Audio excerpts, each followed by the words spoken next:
ഈശ്വലേറ്റസ് എന്ന് പറഞ്ഞവരെ ഇന്നത്തെ സുവിശേഷത്തിൽ നമ്മൾ വായിച്ചു കേട്ടത് വിധവയുടെ കാണിക്ക എന്ന് പറയുന്ന ഒരു സുവിശേഷ ഭാഗമാണ്. ഇത് നമ്മൾ പലതവണ ധ്യാനിച്ചിട്ടുള്ളതാണ്. കൃത്യമായിട്ട് ഈശോ പറയുകയാണ്, ഭൗതികമായിട്ടുള്ള സമ്പത്തിലല്ല ദൈവം കണ്ണുവെക്കുന്നത്, മറിച്ച് നിന്റെ മനസ്സറിഞ്ഞ് നീ കൊടുക്കുന്ന ചില കാഴ്ചകളിലാണ് ദൈവം കണ്ണുവെക്കുന്നതെന്ന് പറയുകയാണ്. ഈ വചനഭാഗം വായിക്കുമ്പോൾ നമ്മൾ ഈ സമയത്തിന്റെ ദശാംശത്തെ കുറിച്ചൊക്കെ ചിന്തിക്കുന്നത് നല്ലതാണ്. അതായത് ചിലരെങ്കിലും പറയുന്ന ഒരു പരാതിയാണ്, ഞങ്ങൾക്ക് പ്രാർത്ഥിക്കാനായിട്ട് തീരെ സമയമില്ല. കാരണം എന്താണ്?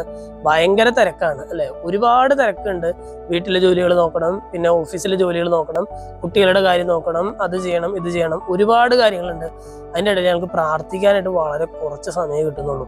മറ്റു ചിലരെ സംബന്ധിച്ച് ഇഷ്ടം പോലെ സമയമുണ്ട്, ഫ്രീ ടൈം ഉണ്ട്, അപ്പൊ പ്രാർത്ഥിക്കാനായിട്ട് ഒരുപാട് സമയമുണ്ട്.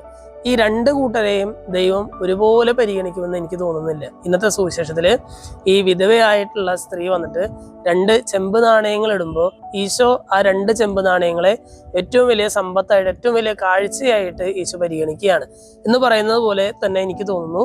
ചിലപ്പോഴെങ്കിലും നമ്മളിങ്ങനെ തീരെ സമയമില്ലാതെ ഒരുപാട് തിരക്കുകൾക്കിടയിൽ ഈശോയുടെ കൂടെ ഇരിക്കാനായിട്ട് ഒരു അല്പസമയം നിങ്ങൾ കണ്ടെത്തുമ്പോൾ ഈശോ അല്പസമയത്തിന് ഈശോ വളരെയധികം വിലമതിക്കുന്നുണ്ട് എന്നുള്ളതാണ്.